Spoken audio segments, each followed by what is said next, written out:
الحمد لله رب العالمين. اللهم صل وسلم وبارك على نبينا وسيدنا محمد وعلى آله وأصحابه أجمعين. قال الله تبارك وتعالى في القرآن المجيد: أعوذ بالله من الشيطان الرجيم. بسم الله الرحمن الرحيم. إنا نحن نزلنا الذكر وإنا له لحافظون. صدق الله مولانا العظيم. معزز مہمان خصوصی، شرنشی پر تشریف فرما ہمارے جمی علماء کرام، ائمہ مساجد اور ہمارے بانکوٹ اور اطراف سے آئے ہوئے ذمہ داران، نوجوانان ملت، بڑے بزرگوں، ہمارے مکتب کے طلبہ عزیز، ان کے سرپرست، السلام علیکم ورحمۃ اللہ وبرکاتہ۔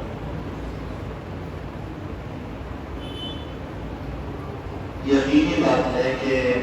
مہمان خصوصی حضرت مولانا مظفر سنگے صاحب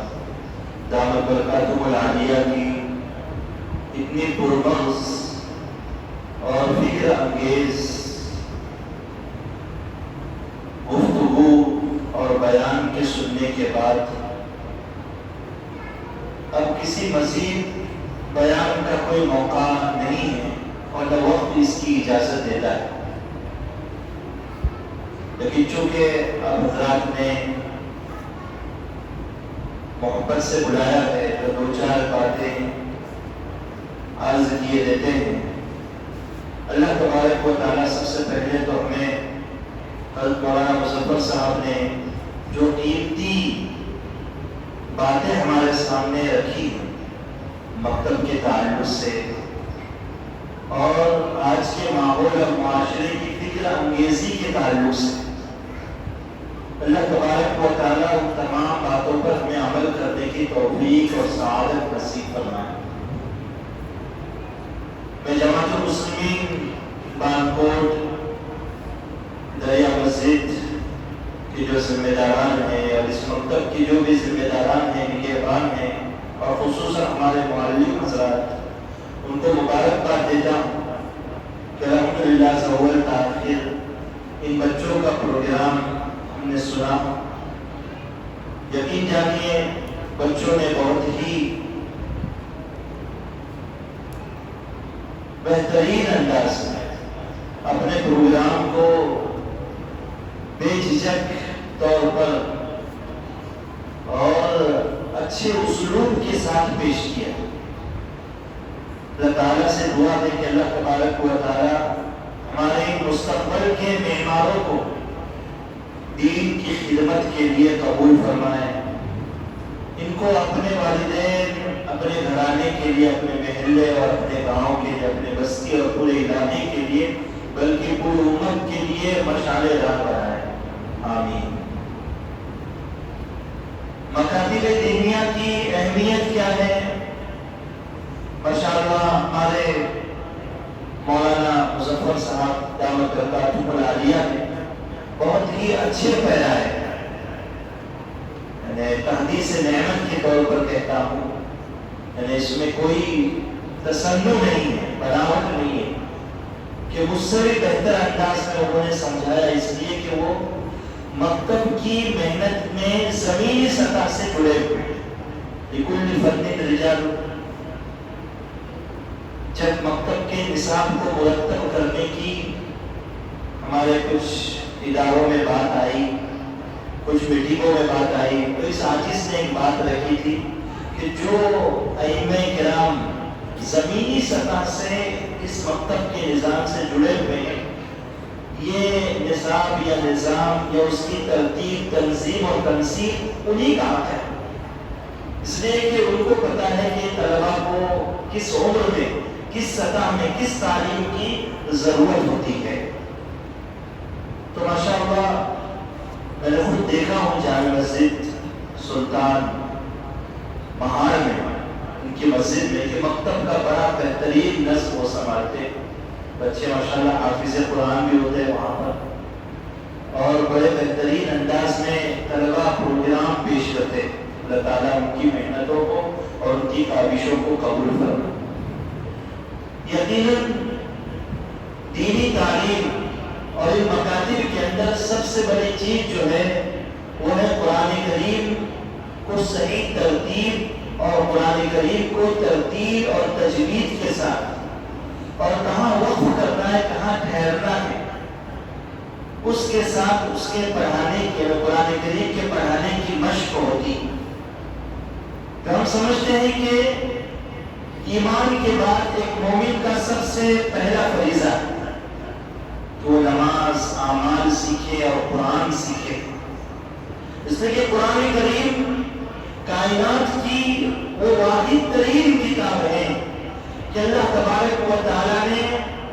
اسے انتہائی حفاظت کے ساتھ نازل فرمایا ہے۔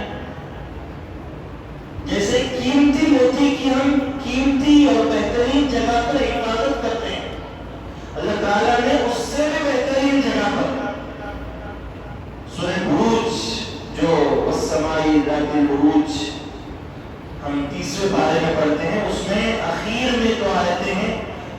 بل هو قرآن مجید فی لوح محفوظ، اس کی تفسیر میں امام آلوسی بغدادی رحمۃ اللہ علیہ لکھتے ہیں کہ اللہ تبارک و تعالیٰ نے کائنات کے بنانے سے بہت پہلے قرآن کریم کو لوح محفوظ میں محفوظ کر دیا تھا۔ لوح محفوظ کائنات کا سب سے محفوظ ترین لاکر،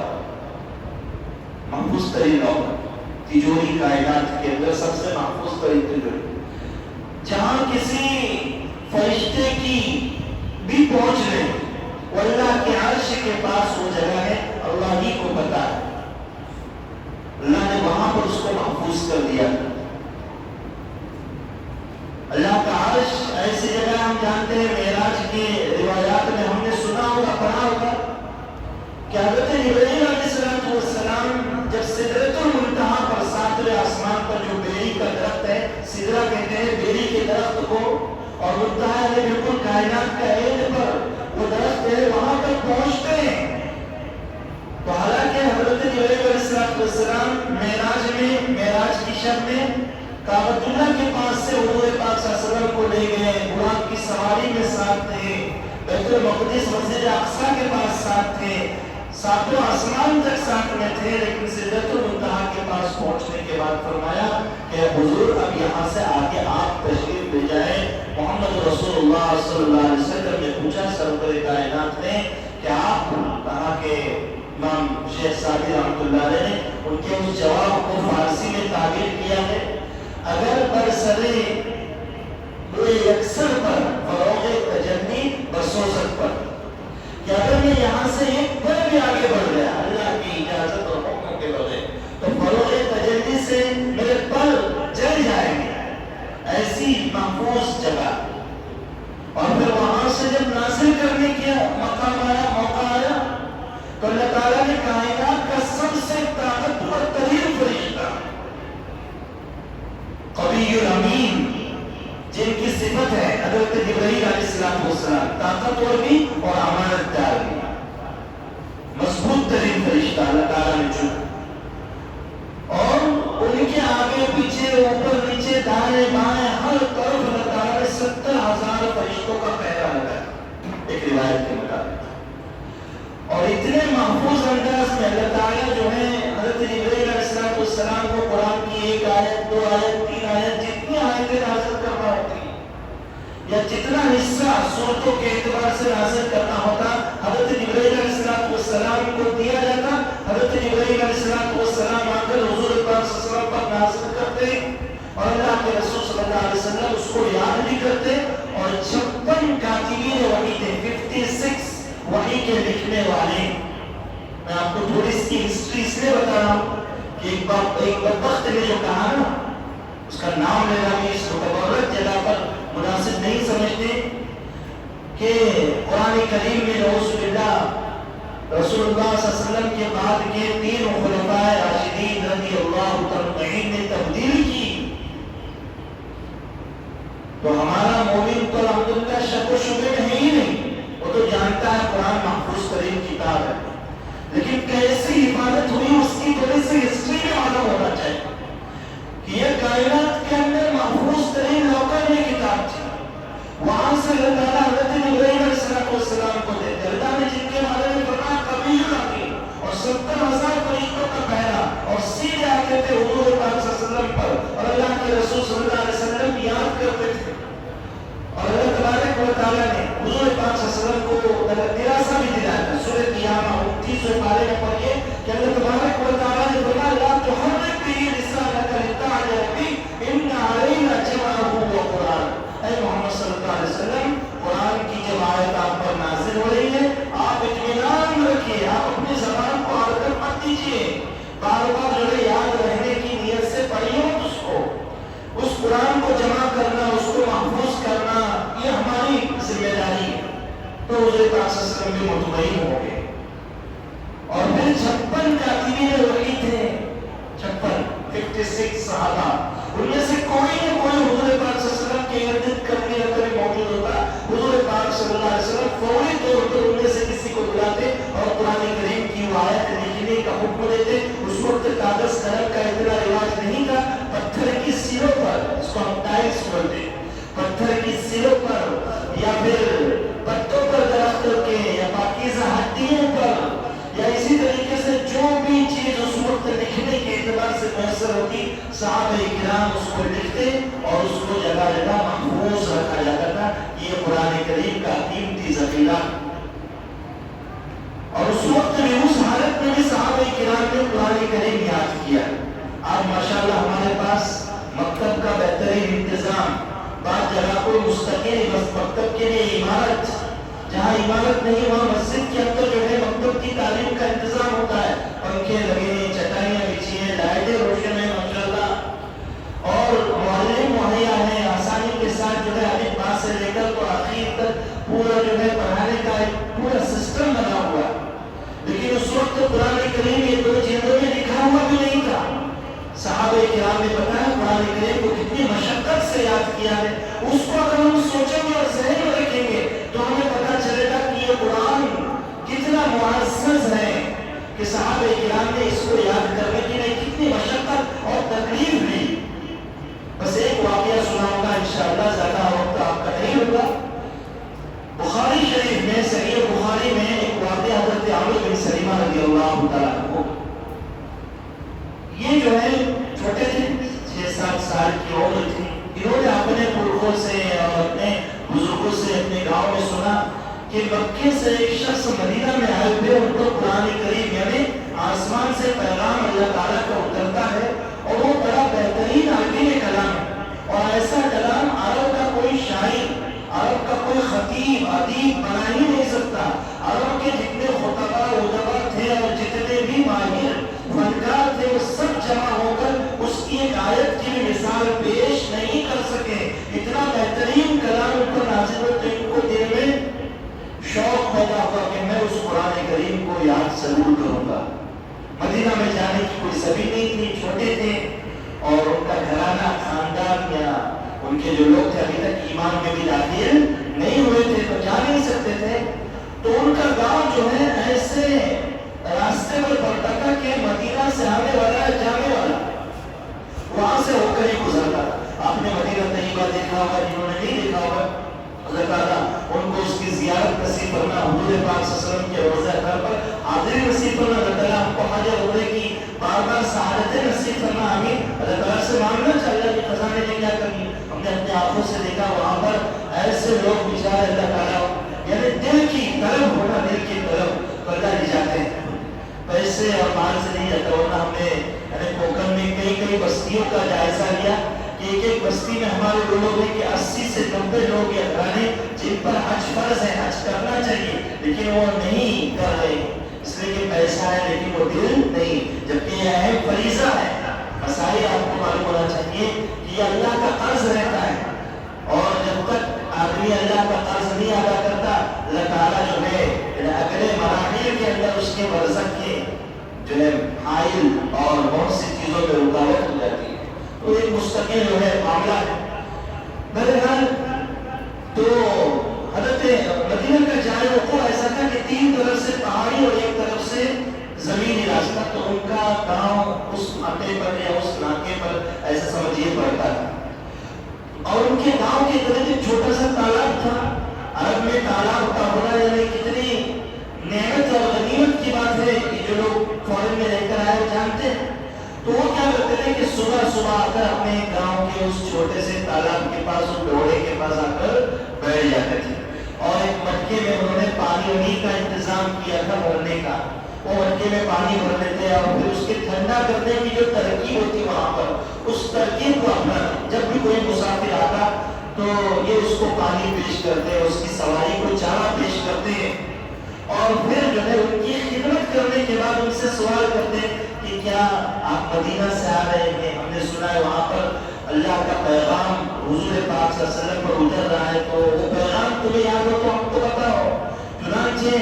وہ آنے والے شخص جو ہے ان کو قرآن کریم کی آیت سناتے تو ایسی محنت کے ساتھ انہوں نے قرآن کا بڑا حصہ یاد کیا۔ ایسا کر کر کوئی کتاب باضابطہ لکھی ہوئی قرآن کی آیت تھی نہیں، تو اس طریقے سے سینہ بسینہ انہوں نے قرآن کریم یاد کیا۔ اور جب حضور پاک صلی اللہ علیہ وسلم کے انتقال سے پہلے ان کا قافلہ جو ہے، جب ان کا گاؤں حضور پاک صلی اللہ علیہ وسلم کی خدمت اقدس میں پہنچا ہے، تو اللہ کے رسول صلی اللہ علیہ وسلم نے ان کو ایمان میں اور اسلام میں آنے کے جو بھی کلمات تھے وہ پڑھانے کے بعد اور پوری ترغیب دینے کے بعد فرمایا کہ تم میں سے کوئی ایسا شخص ہے کہ جسے قرآن کریم یاد ہے۔ حضرت عمر بن سلیمہ کہتے ہیں میں پیچھے تھا، میری قوم نے اٹھا کر مجھ کو آگے کر دیا، تو حضور پاک صلی اللہ علیہ وسلم نے مجھے اس سے قرآن سنا، اس سے کچھ باتیں بتائی، آپ صلی اللہ علیہ وسلم نے کچھ مسائل بتائے، اور میری قوم کو کہا کہ یہ تمہارے نماز کی امامت کریں گے، یہ تمہاری نماز کی کیا کریں گے؟ امامت کریں گے۔ پھر یہ چلے گئے ہیں، فرماتے ہیں کہ میری حالت اتنی خستہ تھی، اتنا غریب تھا میں کہ میرے پاس سطر ڈھانپنے کے لیے مکمل کپڑا بھی نہیں، ایک چھوٹا سا تاویل نما چادر تھی کہ جس کو میں باندھ لیتا تھا، ناک سے لے کر تو گھٹنے تک کا جو حصہ چھپ جاتا، لیکن سجدے میں اٹھنے یا سجدے سے اٹھنے یا سجدے میں جاتے وقت خدشہ رہتا تھا کہ کہیں سطر پہ نظر نہ پڑ جائے۔ میری قوم نے میرے لیے چندہ کیا، مال کا انتظام کیا، اور کپڑا خرید کر میرے لیے کپڑے کا انتظام کیا، لیکن حضور پاک صلی اللہ علیہ وسلم نے مجھے دعا دی تھی کہ اللہ تبارک و تعالیٰ تیرے مال میں بھی برکت عطا فرمائے، تیرے اولاد میں بھی برکت عطا فرمائے۔ اللہ کے رسول صلی اللہ علیہ وسلم کی اس دعا کی برکت سے اللہ تبارک و تعالیٰ نے ان کو بہترین تاجر بھی بنایا، اور خاندان بھی ان کا معزز بڑا خاندان بھی اللہ تبارک و تعالیٰ نے ان کو عطا فرمایا، اللہ تعالیٰ نے ان کو عطا فرمایا۔ تو یہ کہنے کا مطلب ہے کہ دیکھیے صحابہ کرام رضوان اللہ اجمعین کتنی مشقت کے ساتھ قرآن کریم سیکھا ہے، قرآن کریم سیکھا ہے۔ دوستو قرآن کریم کے سیکھنے کی اور اس کو صحیح طور پر پڑھنے کا حکم اللہ تعالیٰ نے دیا ہے۔ قرآن سورہ مزمل میں ہے وَرَتِّلِ الْقُرْآنَ تَرْتِيلًا، قرآن کریم کو ترتیل کے ساتھ پڑھو۔ ترتیل کا مطلب کیا؟ تجوید الحروف و معرفت الوقوف، یعنی ہر حرف جس مخرج کے ساتھ نکلنا ہے وہاں سے نکلنا ضروری، وہاں سے نکلنا ضروری۔ عربی زبان کتنی نازک زبان ہے ہم جانتے ہیں، عربی زبان کتنی نازک زبان ہے کہ عربی میں بڑا قاف اس کا مخرج تھوڑا سا الگ ہے، اور چھوٹا کاف بغیر نقطے والا لام کی طرح جو نظر آتا ہے اس کو جو لگی رہتی ہے اس کا مخرج تھوڑا سا الگ ہے، اس کا مخرج جو ہے تھوڑا سا الگ ہے۔ اور ان مخارج کے الگ ہونے کے ساتھ ساتھ یہ الفاظ جب کسی لفظ کے ساتھ جڑ جاتے ہیں تو ان کے معنی بھی الگ ہو جاتے ہیں۔ جیسے قلبن، نقطے والے دو نقطے والے قاف کے ساتھ، قلبن کا معنی کیا ہے؟ دل، ہارٹ۔ اور کلبن چھوٹا قاف جس کو ہم بغیر نقطے والا قاف بھی کہتے ہیں، اس میں کلبن پڑھتے ہیں۔ قرآن کریم میں وہ بھی لفظ ہے، سورہ کہف وغیرہ میں بھی بار بار آیا ہے، تو اس کے معنی کیا ہے؟ کتا، نعوذ باللہ من ذالک۔ کہ اگر ہم مان لو حروف کو بدل دیا، کاف کو کاف، کاف کو کاف پڑھ لیا، تو معنی میں کتنی تبدیلی ہوگی۔ ایسے کئی الفاظ ہیں۔ اسی طریقے سے قرآن کریم میں کہاں ٹھہرنا ہے، کہاں ٹھہرنا ضروری ہے، کہاں بات پوری ہو رہی ہے وہاں ٹھہرنا ٹھہرنا چاہے، کہاں بات ادھوری ہے وہاں ٹھہرنا نہیں چاہے، کسی وجہ سے ٹھہر گئے تو کیسے جوڑ کے پڑھنا ہے، یہ چیز مکتب میں ہمارے معلمین سکھاتے ہیں، جو علماء رہتے ہیں، حفاظ رہتے ہیں، وہ ہمارے بچوں کو یہ سکھاتے ہیں، اور یہ ضروری ہے۔ کیوں؟ اس لیے یہ قرآن کریم وہ کتاب ہے کائنات کی کہ جس کے پڑھنے پر ثواب کا وعدہ ہے۔ دوسری کسی کتاب کے پڑھنے پر کتنی ہی بڑی کیوں نہ ہو، ثواب ملے گا اللہ کی طرف سے، الگ بات ہے، لیکن وعدہ ثواب نہیں، وعدہ ثواب نہیں۔ اس لیے قرآن کو ثواب موعود کی کتاب کہا جاتا ہے، مصاب کتاب، یعنی اللہ تعالیٰ کی طرف سے ثواب کا وعدہ ہے اس میں۔ ورنہ احادیث مبارکہ کی بڑی بڑی کتابیں آپ پڑھیں گے، ثواب دیں گے اللہ آپ کی نیت کے مطابق۔ حضور پاک صلی اللہ علیہ وسلم کا کلام ہے، ان کے کلام کی برکت سے ثواب ملے گا، لیکن ثواب کا وعدہ نہیں ہے۔ لیکن قرآن کریم کے ایک ایک حرف پر اللہ تعالیٰ نے ثواب کا وعدہ لکھا ہے، من قرأ حرفا من کتاب اللہ فلہ بہ حسنہ والحسنۃ بعشر امثالها لا اقول الف لام میم حرف الف حرف ولام حرف وعبرہ۔ حضور پاک صلی اللہ علیہ وسلم فرماتے ہیں جس نے قرآن کریم کا ایک حرف پڑھا اس کو 10 نے کیا۔ میں یہ نہیں کہتا کہ الف لام میم ایک حرف ہے، الف ایک حرف ہے، لام ایک حرف ہے، میم ایک حرف ہے، یعنی صرف الف لام میم کے پڑھنے پر 30 نیکی اللہ تبارک و تعالیٰ دے۔ اس کو آپ ہم کو نیکیوں کی قدر دیں، لیکن جب آنکھیں بند ہوگی نا تب پتا چلے گا کہ یہ نیکیوں کا بھاؤ کتنا ہے۔ قرآن میں اللہ تعالیٰ بار بار سمجھاتے ہیں، مولانا نے عرض کیا نا بل تؤثرون الحیاۃ الدنیا والآخرۃ خیر وابقیٰ۔ دنیا کی زندگی ہمیں نظر آتی ہے، دنیا کی زندگی ہمیں نظر آتی ہے، اس لیے اس کی قدر و قیمت ہمارے سامنے ہے۔ آخرت ہمیں نظر آتی نہیں ہے، اس لیے اس کی قدر و قیمت نہیں ہے، لیکن اللہ فرماتے ہیں آخرت بہترین بھی ہے اور ہمیشہ باقی رہنے والی۔ دنیا میں ہم کتنا زندہ رہیں گے؟ کتنا؟ 70 سال، 80 سال، 100 سال، 200 سال۔ اس امت میں سب سے بڑی عمر حضرت سلمان فارسی کی رہی ہے، روایت کے مطابق 250 سال ان کی عمر رہی ہے، اس سے زیادہ تو کسی نے عمر پائی نہیں ہے۔ عمومی طور پر عمریں جو اس امت کی 60 اور 70 کے درمیان میں رہے گی، یہ حدیث پاک میں حضور پاک صلی اللہ علیہ وسلم نے حدیث پاک میں بھی فرمایا۔ تو اتنا، لیکن اس کے بعد جانا تو آخرت میں طے ہے، اور ہمارا عقیدہ ہے کہ وہ ہمیشہ باقی رہنے والی زندگی ہے، وہاں موت نہیں ہے۔ جو بغیر ایمان کے مرا وہ ہمیشہ خالدین فی نار جہنم، کہ ہمیشہ ہمیں جہنم میں اس کو رہنا ہے۔ اور جو ایمان کی رمق کے ساتھ مرا ہے، چاہے عمل نہیں ہے لیکن ایمان کے ساتھ انتقال جس کا ہوا ہے، وہ آخر میں لوٹ پٹا کے کٹ کٹا کے کیسا بھی جو ہے، یا تو اللہ تعالیٰ اس کو بغیر کچھ پیٹے لوٹے مارے اس کو جنت میں بھی داخل کرے، لیکن اس کا جنت میں آخر میں جانا طے ہے، یقینی۔ تو وہ زندگی ہمیشہ ہمیشہ کی زندگی، اور اسی زندگی کے لیے تیاری کرنا ہے، تو اس وقت ہم کو ثواب کی قدر ہوگی۔ جب آتا ہے روایت میں کہ ایک مومن بندہ جب جنت میں جائے گا تو اپنی جنت میں کچھ خوشنما درخت پودے دیکھے گا، بہت اچھے بھائیں گے اس کو نظروں میں، کچھ جگہ خالی نہیں دیکھے گا، تو اس کو کہا جائے گا کہ یہ تمہاری وہ تسبیحات ہیں، وہ تمہاری وہ تلاوت ہے کہ جس کی بنیاد پر یہ پودے لگائے گئے۔ وہ سر پکڑ کے بیٹھ جائے گا، افسوس کرے گا کہ کاش اور بھی میں کچھ نیکیاں کرتا تو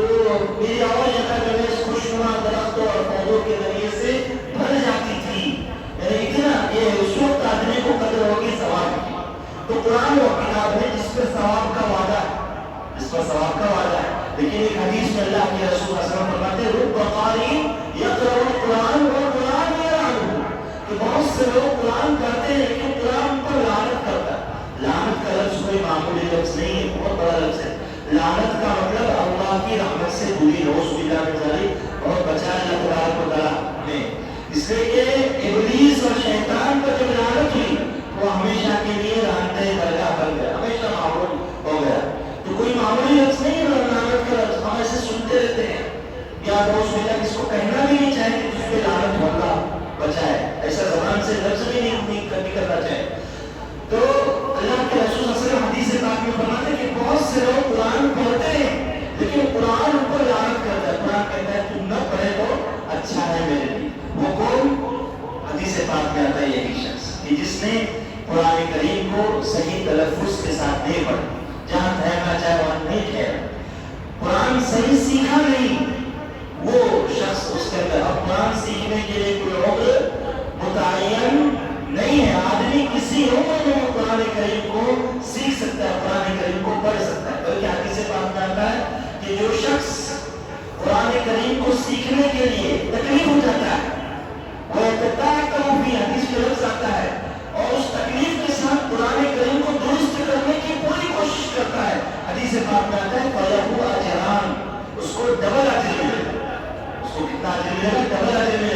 اور جو مہارت کے ساتھ قرآن پڑھے گا اس کا مقام تو اللہ تبارک و تعالیٰ جو ہے معزز اور مکرم فرشتوں کے ساتھ کرے گا، معزز اور مکرم فرشتوں کے ساتھ۔ تو مکتب میں بنیادی طور پر کیا ہوتا ہے؟ قرآن کریم صحیح کیا جاتا ہے، جو ہر مسلمان کی ذمہ داری ہے، ہر مومن کی ذمہ داری ہے، ورنہ کل اولاد مسئول، ہمارے سے پوچھا جائے گا، ہم مسئول رہیں گے کہ ہم نے اپنے اولاد کو یہ تعلیم دی کہ نہیں دی۔ اور ثانوی درجے میں پھر احادیث، دعائیں، نماز اور عبادتوں کے طریقے سکھائے جاتے ہیں، بتائے جاتے ہیں۔ بہت اہم تعلیم ہے، یہ کوئی معمولی تعلیم نہیں ہے۔ بچپن میں جو پڑھتا ہے وہ آدمی کے دل پر نقش ہو جاتا ہے، نقش ہو جاتا ہے۔ اس لیے ان مکاتب کی اہمیت کو ہم سمجھیں، اپنے بچوں کو پابندی کے ساتھ بھیجیں اور اسی طریقے سے اہتمام کے ساتھ بھیجیں۔ جیسے ہم اسکول میں بھیجتے ہیں نا، اس کی تعلیم کا کوئی انکار نہیں ہے، لیکن مکتب کی تعلیم کی اہمیت کو سمجھنا یہ میرے اور آپ کے لیے انتہائی ضروری۔ اور ایسے سال میں ہم پروگرام کریں، ہمارے بچیوں کے پروگرام ہے تو مسئولات میں بھی کر سکتے ہیں، ان کو بھی تھوڑی سی ترغیب ہو جائے اس تعلق سے، مکاتب وغیرہ کے تعلق سے، تو بچوں کی حوصلہ افزائی ہوتی ہے۔ آسان بات نہیں، مائک لگا کر جو جملے جو ہے کسی کے سامنے بولنا، اور اس عمر کے اندر یہ کوئی معمولی چیز نہیں ہے، یعنی اچھے جو ہے جب مائک لگ جاتا ہے نا تو کانپ جاتے ہیں۔ تو ماشاءاللہ ہمارے بچوں نے آ کر یہاں پروگرام پیش کیا، تو ایسا پروگرام سال میں ہم ایک مرتبہ ضرور کریں، سالانہ جلسے وغیرہ کے عنوان سے، تاکہ بچوں کی بھی حوصلہ افزائی ہوتی ہے اور ہمارا بھی دھیان مکتب کی طرف کھینچا چلاتا ہے کہ مکتب میں ہمارے بچوں کو پڑھایا کیا جاتا ہے۔ اور مولانا سے گزارش کروں کہ آئندہ پروگرام میں خصوصی طور پر دھیان رکھیں کہ قرآن کا ناظرہ، مخارج یہ کیسے پڑھائے جاتے ہیں، حفظ صورتیں وغیرہ،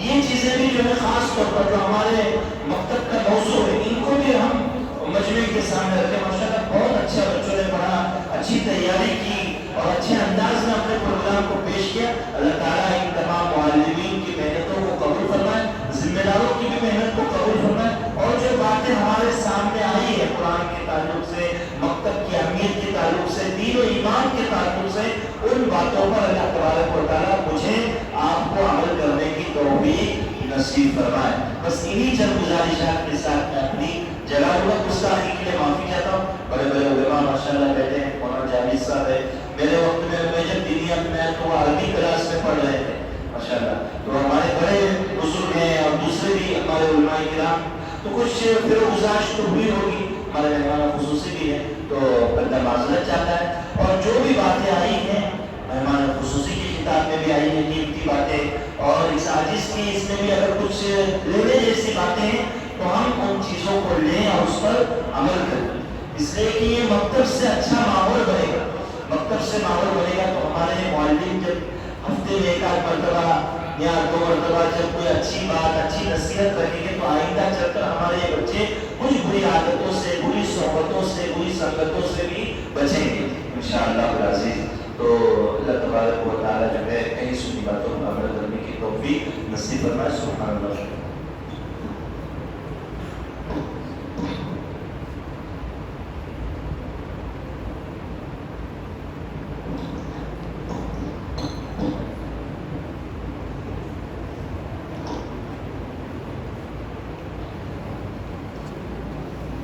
مکتب خزاں میں 35 طلبہ ہیں،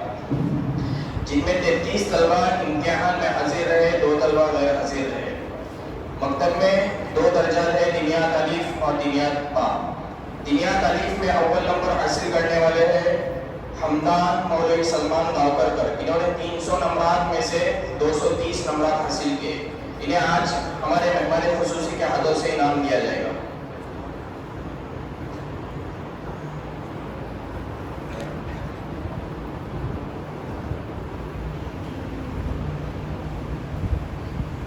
دوم نمبر حاصل کرنے والے ہیں سفورہ نوید سنگے، انہوں نے 300 میں سے 220 نمبرات حاصل کیے۔